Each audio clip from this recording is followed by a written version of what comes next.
Армысыздар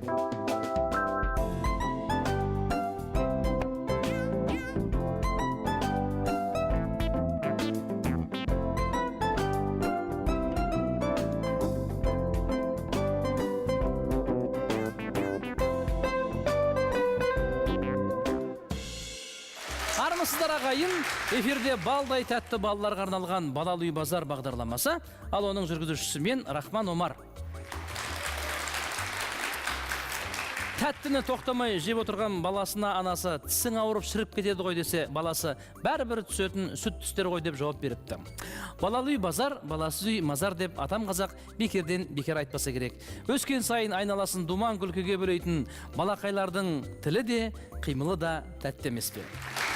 Ал ендеше біздің бүгінгі хабарымызға арнайы келіп отырған сайыскерлермен таныс болайық. Сол жақтағы топ Көркем Сейсенбек және Жеңіс Ысқақова. Көркем өнер сахнасынан әдемі әндермен танылып жүрген әнші жігітіміз бос уақытында спортпен айналысып атқа отыруды ұнатады. Ал оның жұбы Жеңіс елімізге танымал әнші, Қазақстанның еңбек сіңірген қайраткері. Бос уақытында үй шаруасымен айналысып, балаларымен табиғат аясында демалғанда өте ұнатады екен. Оң жақтағы топ Ардақ Баймұхамбетов және Аида Дүйсенбина. Ардақ өнер саласындағы жас актер, қазақ киносының жаңа туындыларын қалт жібермеуге тырысады. Сонымен қатар инновациялық жарнамаларды тамашалауды әдетке айналдырған. Ал оның жұбы Аида өнер айдынында жүрген әнші қызымыз, сонымен қатар вокалдан шәкірт тәрбиелеп отырған ұстаз. Бос уақытын ас үйде өткізгенді, ғаламторда отырғанды ұнатады екен. Ал олай болса, құрметті сайыскерлер, біздің хабарымыз бірнеше айналымнан тұрады. Соның ең алғашқысы ой салу.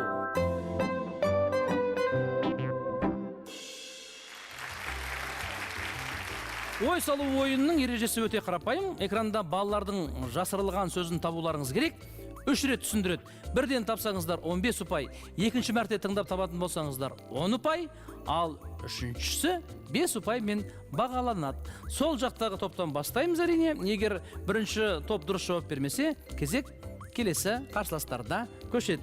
Сонымен Көркем, Жеңіс, назарларыңыз экранда болсын. Алғашқы сөзді сіздерге жасыратын Жұмахан Сағындық 5 жаста және Біржан Ұлан 5 жаста, Мұхаммед Еңлік 5 жаста, Жұмахан Мағжан да 5 жаста екен. Қандай сөз тыңдаймыз? Ана турап жейміз, тамаққа қосып жейміз. Оны салат істейді, оны салат істеп болғансын столға қояды. Оны біз жейміз тамақпен қосып. Бірдеңе бар ма, жауап бар ма? Қызанақ сияқты. Қызанақ емес пе? Тамаққа қосады екен. Қызанақ. Салатқа да қосады екен. Жоқ, қызанақ емес. Келесі кезек сіздерге ауысады. Дәл осы сөзді. Қызанақпен бәрін шешіп тастадыңыз. Дәл осы сөзді сіздерге жасыратын Ардақ Аида, Санат қызы Жұлдыз және Әділхан Қарақат деген 6 жасар балаларымыз. Айдарқұлов Абзал және Бірназарова Айым 6 жаста екен. Қанекей тыңдайық. Түсі сары болады, жасыл болады, домалақ болады. Оны мамаларымыз тамақ тасаған кезде пісіреді. Топырақтары көп болады. Тасағанда жасыл болады. Жеуге болады. Көп дәрумені бар оның. Оны біз жейміз. Тамаққа қосамыз, түсі жасыл болады. Иә, сіздерге жеңілдетілген үлгісі көрсетілді. Яғни 10 ұпай алу мүмкіншіліктеріңіз бар. Ардақ Аида, ол қандай сөз? Укроп, қазақшасы. Укроп деп ойлаймыз. Укроп немесе петрушка. Жоқ. Енді қайтаран кезек сіздерге айналады. 5 ұпай, яғни жеңілдетілген үлгісін тыңдаңыздар. Оны сіздерге жасыратын Жомарт Құрмет, Абай Жансерік 5-6 жастағы балалар, және Асылбек Иман, Әділбаев, Нұржан. Олардың да жастары 5-6-да. Біз біліп қойған сияқтымыз уже. Ал тыңдап көріңіз. Уже біліп қойған сияқтымыз. Тыңдаңыздар. Адам жейді, тамаққа қосып, жейді, сосын ол пайдасы бар. Ол өсиет. Бақшада өсиет. Оны тамаққа пісіреді. Мен ағамен де огурец бар, соның үстінде не өскен анау. Анау яғни атауы ғой енді. Иә. Иә, содан? Жапырағы көп деді. Жапырағы көп деді. Осыдан ардақ айда ұстау керек еді. Иә, содан? Өзі жасыл болады деді. Өзі жасыл болады деді. Сосын оған тамаққа да қосамыз, салатқа. Соған қарағанда 40 қабат па деп ойлап отыр. Тіпті оны жеңіс қақпа шекі күйінде де жей береді, Иә, иә? шекі күйінде де жей береді. 40 қабат, әрине 40 қабат. Тосын, 5 ұпайыңыз. Алғашқы 5 ұпайларыңыз құтты болсын. Рахмет. Тәуба. Енді кезек сіздерге ауысады. Бірден жауап берсеңіздер 15 ұпай, одан кейін 10, содан кейін жаңағы сияқты 5 жеңілдетіле береді де. Сонымен тыңдаңыздар. Бұл сөзді сіздерге жасыратын Жұмахан Сағындық және Біржан Ұлан 5 жасар балалар, Жомарт Құрмет, Абай Жансерік 5-6 жастағы балалар. Жамбы жауатын келді, бұлтта күн жауатта, жамбы қатты жауат, содан кейін күн ашуаннан кейін жердің бәрі су болады. Соны балалар басады, шыпылдатып. Судан жасылған, еще құмдан, тосын арастырған кезде. Иә. Бұның жауабы балшық деп ойлаймын. Неге балшық? Судан жасалған, құмнан жасалған, жаңбырдан кейін жер ластанады деп жатыр. Соны балалар былшылдатып ойнайды деп жатыр. Енді балшық деп ойлаймыз. Сізге түрткі болған ол жаңбырдан кейін былшылдатып басады деген сөз, иә? Қалай Мүмкін. балшық кешкен күндеріңіз көз алдыңызға келген шығар? Әрине, бала кезімізде ондай болды деп ойлаймыз. 15 ұпайларыңыз құтты болсын, әрине балшық. Иә, сіздерге естеріңізде тағы да бір ескерте кететін жайт. Балалар тек қана сөйлемейді, қолмен де көрсетіп қояды да. Соған мән беріңіздер. Балаша ойлау керек те бұл жерде. Енді көркем жеңіс сіздерге келесі сөзді жасыратын Сұлтан Қабдолда және Мерей Боталы 5 жасар балалар қандай сөз екен? Тыңдайық. Аяғым чағып алады. Бәріне қаптар кетеді. Мен кинода көрсетіп, ол тағы да адамдарға өрмелеп алады.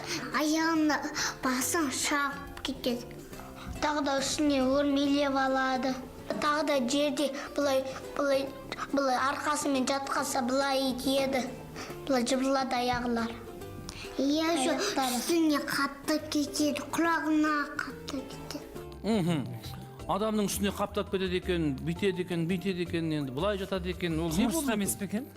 Құмырсқа сияқты ғой. Құмырсқа. Енді Жеңіс ханымның ел алдындағы еңбегін, абыройын ескере отырып, жәндік деп деді. Жәндік қой құмырсқа. Қабылдаймыз. Отырса өрмелеп кетеді дейді, отырғанда құмырсқа өрмелеп кетеді. Енді жәндік қой, қалай болғанда жәндік, е. Атауы сол, өте жақсы. Енді біз тағы да кезек сіздерге ауысады. Мүмкін тағы да 15 ұпай алуларыңыз да мүмкін. Ендеше Ардақ Аида, сақ болыңыздар, назар аударыңыздар. Сіздерге келесі сөзді жасыратын Қамбарбек Зейне және Ыбырайхан Мирас, Лыспай Дәулет атты 3-4 жастағы балалар сөз жасырады. Тыңдаңыздар. Көрпені замалап, мен ағыркен қасында, мен ағырке төбеде, мен астыда жатам. Баламен, күда ертең күдау келеді, ертеңді өтпедеу келеді, бағадау келеді. Мамамен, папамен, әжемен, ода саш еді, тамақ жейді. Адамдар төсекте. Соң кейін көрпесін дамылап, дастыққа басын қойып. Өзіміз жоқ, тұрмыз жоқ. Сөйтте сабақ өтіп атқанда тыныш отырамыз, ертек оқып береді, далаға шығамыз. Иә, сонымен Ардақ Аида. Бірдеңе түсіндіңіздер ме? Барлығы сол атасы бар, апасы бар, балалар бар, жатарда екен, жатады екен, жамылады екен. Соны ұғымды не деп айтайын деп отыр бұлар? Не айтқысы келіп отыр? Мен пижам деп ойладым. Ұйықтарда киетін. Пижама болсын. Ұйықтарда киетін киім деп ойладым. Оның үстінде отырып жатады. Дұрыс емес. Кезек сіздерде. Яғни, мұқият болыңыздар, тәл осы сөзді сіздерге жасыратын Мәлік Аян, Мейірбек Аружан, Биназар Бексұлтан атты 5 жасар балалар. Күнде біз ой. Мама, біз бір комната ой. Мен кішкентай сестренка, мама и мен өзім ой. Мен папам ой. Бүйтіп. Сонымен болды. Ешкім оятпайды, мен өзім оянамын ғой. Көзін жабып жатады. Мен түс көремін. Мен өзім кроватында жатам. Матина Молин өздерінің кроватында жатады. Мама и папа өздерінің кроватында жатады. Иә, Ұйқы ғой. неге бүйтіп ұйқы ғой деп айттыңыз? Енді жатқанда адам не істейді, ұйықтайды. Жеңіс ханым, балаларыңызды қалай ұйықтатасыз? Мен сіз әншісіз, ән айтасыз ба жоғада? Балаларымды кішкентай кезінде Иә. тербетіп әндетіп ұйықтататын. Қазір есейе келе? Қазір есейе келе енді аяғыңа сыймайды ғой қазір. Жоқ, мен бар ғой балаларымды жатарда құшақтаймын. Иә. Сөйтемін да жақсы энергия беремін. Арқасынан сипаймын. Жақсы жатып жайлы тұрыңдар, ұйқыларың тыныш болсын, Алла тағала ұйқыларың тыныш қалсын деп сипап жатқызсам тез ұйықтап қалады. Бәрекелде. Енді балаларыңыз жақсы жатып жайлы тұрсын. Ұйқы! Ұйқы! Мінекей, ұпайларыңыз алда әрине біздің сол жақтағы жұбымыз 30-да 15 жетуге асығыңыздар. Ол үшін әрине алда мүмкіншілік мол, өйткені біз түсіндірме айналымына да келіп жеттік. Дәл қазір мен сіздерге бір сұрақ қоям, Жәке, бір сұрақ қоям, оның 4 жауабы болады. Ол сұраққа әр қатысушы өздері жеке дара жауабын береді. Жауаптарыңыз дұрыс болса, әрине 5 ұпайдан жинай аласыздар. 4-өңіз де қатысасыздар. Енді балалар мынандай сұрақ қояды. Балабақшаға не үшін барамыз? Оның 4 жауабы бар. Соның біреуі дұрыс. Біріншісі, ойнап, ұйықтап, тақпақ жаттау үшін барамыз депті. Екіншісі, білім алу үшін барамыз депті. Үшіншісі, ана мен әкеме жұмыс жасауға кедергі жасамау үшін. Қандай ақылды болар, Төртіншісі, дос табу үшін. Сонымен, Көркем, сіз қалай ойлайсыз? Бірінші жауап, ойнап, ұйықтап. Тақпақ жаттау үшін. Тақпақ жаттау үшін. Неге ол ойлайсыз? Кезінде өзімізде сол үшін бардық қой. Сол үшін бардық. Ақылды бала болған екенсің. Мен Көрейік, сіздің логикаңыз қандай екен. Менің жауабым, мама папам жұмысқа барып келсін, мен осы балабақшада отыра тұрайын деп барамын. Нағыз жанашыр бала дейсіз ғой. Сіздің нұсқаңыз сол, иә? Менің баланың ойы мен ойымды. Сіз ше? Мен ойымша бірінші. Ойнап, ұйықтап, тақпақ жаттау үшін. Яғни көркем екеулеріңіздің ойларыңыз бірдей. Сіз ше? Мен де Жеңіс апамның ойына қосылам. Қазіргі заманға байланысты, қазіргі заманның балалары солай ойлайды деп ойлаймын. Мама папам жаңағы жұмысқа кедергі болмай, балабақшаға апарады деп ойлаймын. Қыздың аты қыз ғой, шіркін қашанда жанашыр ғой, иә? Менің кішкентай балам балабақшаға барғанда жек көретін. Балабақшаға барам деген кезде ол не ваннаға тығылып қалады, не туалетке тығылып қалатын. Неге? Барғысы келмейтін. Кеш алатын. Ал үлкен балам балабақшаға барған жақсы көретін. Ол тіпті барған жақсы көреді. Ояқта мен дос табам, мен ояқта жазып үйренемін, оқып үйренемін. Енді қараңызшы, екеуі бір анадан туған бала. Біреу балабақшаны жақсы көреді, ояқта бірден үйренуге барады, біреу амалдың жоғынан. Мен сол кезде айтатын, Әлішер, қазір біз бәріміз жұмысқа кетеміз, үйде жалғыз қаласың. Или балабақша, или клубта отырасың. Онда балабақшаға кеттім. Бәрекелді. Ендеше дұрыс жауабын беретін Оралбек Сафида. 4 жаста. Не дер екен? Ойнаймыз, ұйықтаймыз, тұрамыз, музыкальный залға барамыз. Мінекей, жігіттердің жауабы дұрыс болды. Көрдіңіздер ме? Ұйықтап, тамақ жеп, жаттау үшін тақпақ. Бұдан кейін естеріңізде болсын. Бәрекелді, қандай тамаша? Алда әлі ұпай жинайтын сәттеріміз мол, өйткені біз кім жылдам айналымына да келіп жеттік. Бұл ойында қай топ шапшаң болса, сол топ жеңеді. Қазір бейнероликтен баланың айтқан сөздерін тыңдап, дұрыс сөзді табасыздар. Бірінші жауап беру үшін үстелдегі қызыл тетікті жылдам басу керек. Дұрыс жауапқа 20 ұпай беріледі. Ал қате болса, келесі топ дәл сол бейнероликті аяғына шейін көріп, жауап берсе 10 ұпай алады.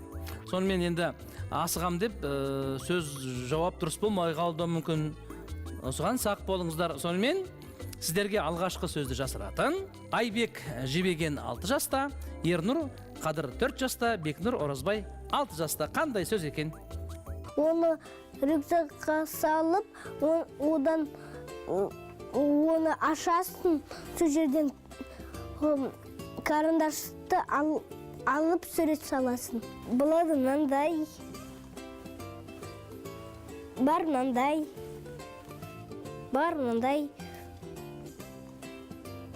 Алып. Иә, Жәкең бірінші басып үлгерді деймін. Ол пенал ғой. А, Пенал деймін, не салатын? қаламсауыт дейді. Қаламсауыт, иә, қаламсауыт. Не деген тапқырлық, не деген данышпандық. Әрине қаламсауыт. Керемет болды. Оны бала баққан адам біледі да. Қанша болып тұр аға? Біздің кезімізде де болды ғой? Иә.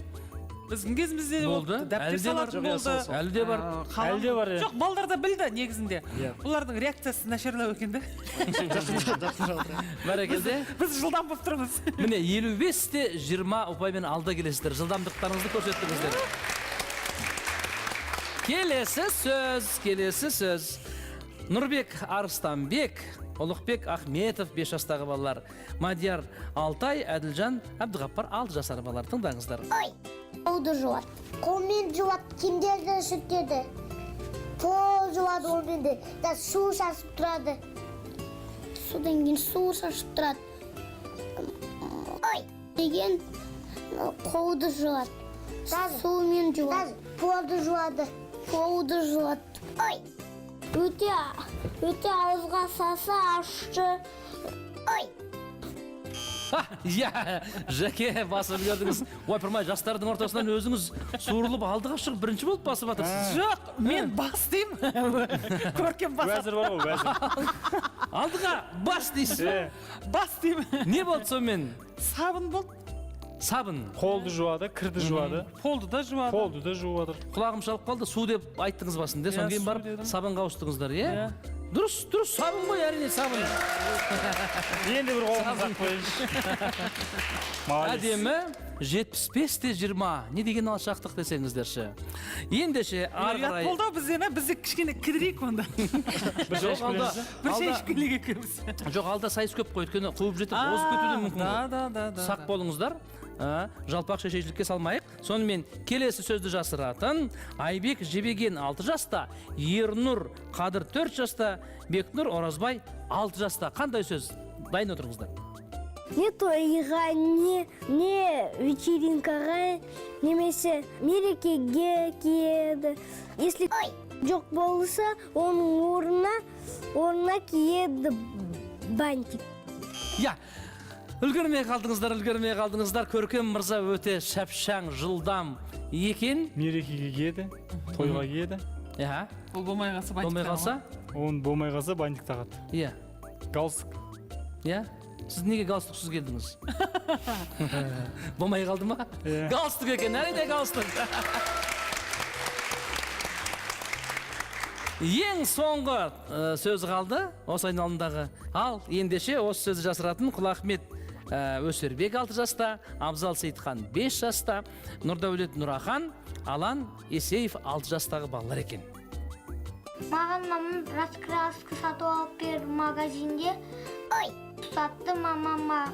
Потом мамам оны сатып алды. Ол мен үйімде тұрады. Мен оны Алматы деген жазуларды көрем.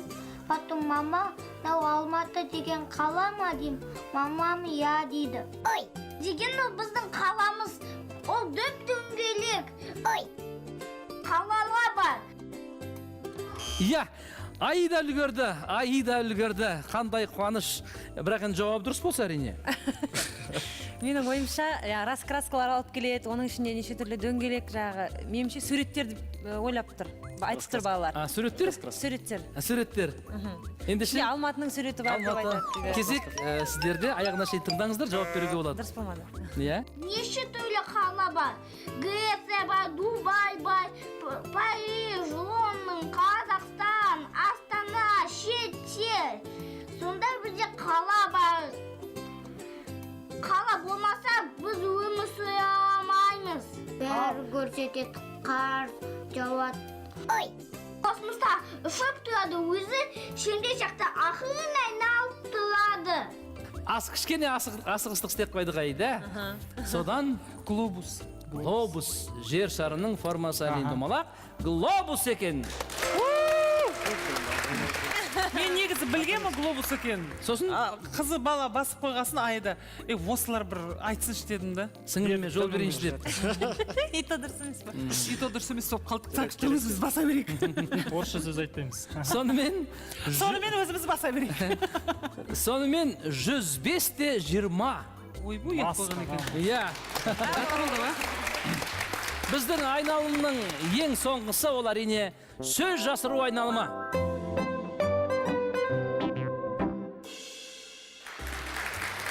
Жүргізушінің көмек сөздер арқылы 45 секундтың ішінде жасырылған сөздерді табуларыңыз керек. Топ мүшелерінің біреуі ғана жауап береді, екіншісі әрине көмектеседі. Сонымен ұпай-аз топтан бастаймыз, яғни Ардақ, Аида. Қайсыларыңыз жауап бересіздер? Мен жауап берем. Аида. Қызға жолды беріп жатырмыз. Ендеше білмеген жеріңіз болса ары қарай деп айтасыз. Келістік қой. Ендеше бастайық. Оны ашсаң суық болып кетеді, ол болмаса қараңғы болады. Терезе. Иә. Ол кезде салқын болады, бәрі сары болады, одан кейін қыс болады. Күз. Олар сасық болады, олар ұшады, ол жәндік. Ары қарай. Қоңыз. Ол жердің астында болады, оның үстінде тұрсаң, аяғыңа құмырсқа үрміліп кетеді. Онда көп құмырсқа болады. Құмырсқаның емес. Дұрыс. Ол Джек Воробей, ол кемеде болады. Капитан. Иә. Ол күшті адам, оның киімі шлем, ол зымыранмен ұшады. Летчик. Ғарышкер. Ол темір нәрсе, оны атқа тағады, қашып кетпеу үшін аяғына тағады. Жүген. Шедер. Таға. Ол ұзын болады, онымен құрт жейді, ол құстарда болады. Онымен құрт жейді. Тұмсық. Тұмсық, қабылдай. Ендеше, сіздерде кім жауап береді? Апке жауап берсін. Sorry, Италия жауап берсін. Иә. Әй, тишетір. Бүгін енді Таяқ жейсің онда сен де қазір. Бүгін Жеңіс Қақованың творчестволық кеші ғой енді, өзі жауап берсін енді. Ұят болар. Бағана бері мен жауап беріп Жоқ, сіз жауап беріңіз. Иә, қыз балалар Қыздың деп жолы шешті ғой енді, иә. Әпкесінің жолы жіңішке екен. Әрине. Қашан жуандайды, сол жыл демейсіз ба? Ендеше, Жаке дайын болыңыз. Кеттік. Оған сурет саламыз. Одан ұшақ жасайды, оған үлкендер жазу жазады. Қағаз. Ол болмаса үйге қарақшылар кіріп кетеді. Ол темір, одан үйге кіресің. Есік. Ол жерде өтірік адамдар бар. Ол жақта адамдар көп. Онда кино көрсетеді. Кинотеатр. Иә. Оны ұстауға болады. Денесі де, тілі де ұзын. Оларда аяқ жоқ. Жылан. Бізде ондай бар. Ол әншілерде болады. Қыздарда жіңішке болады. Дауыс. Иә. Ол жаман нәрсе. Ол жыландарда болады. Оны ішуге болмайды. Ол далада көп болады. Үйде де болады. Оны сүрту керек, немесе қағу керек. Атпақ. Шаң. Ол үйде болады. Оған шыбын түсіп қалады. Ол өрмекшілердің үйі. Не ғой, паутина? Тор, иә? Тор, иә. Бәрекелді. Мінеки, қараңыздар, үлкен айырмашылықпенен 45-те 140 ұпай менен алдыға қай жұп десеңіздер, Көркем менен Жеңіс жұбы шықты. Жеңімпаздарымыз. 45-те 140. Бәрекелді. Құтты болсын. Жеңімпаздарды біз құралақан жібермейміз. Арнайы үйлеріңізге керекті тұрмыстық техника сіздерге сыйға. Әкесі кішкене баласына өтірік сөйлеген адам бұрышқа тұрады деп, өтірік айтқан баласын бұрышқа тұрғызып қояды екен. Бір күні үйлеріне қонақ келіп, шулап жүрген баласын әкесі алдай салуды жөн көреді де, балам, далада досың ойнауға келіп тұр, бар, ойнап келе қойшы депті. Далаға жүгіріп шығып, үйіне қайтып берген баласы әкесіне, әке, сіз өтірік айттыңыз, енді барып бұрышқа тұрыңыз деп, барлығының көзінше әкесін ұялтқан екен дейді. Сіздерге айтарым ағайын, жүздеріңнен көрем, шатты қарайын, осылай болсын. Әрбір күнің, әр айың, қадамдарың сәтті болсын балалар, тілектерің қабыл болсын ағайын деп, біз сіздермен келесі аптада жүздескенше сау болыңыздар дегім келеді.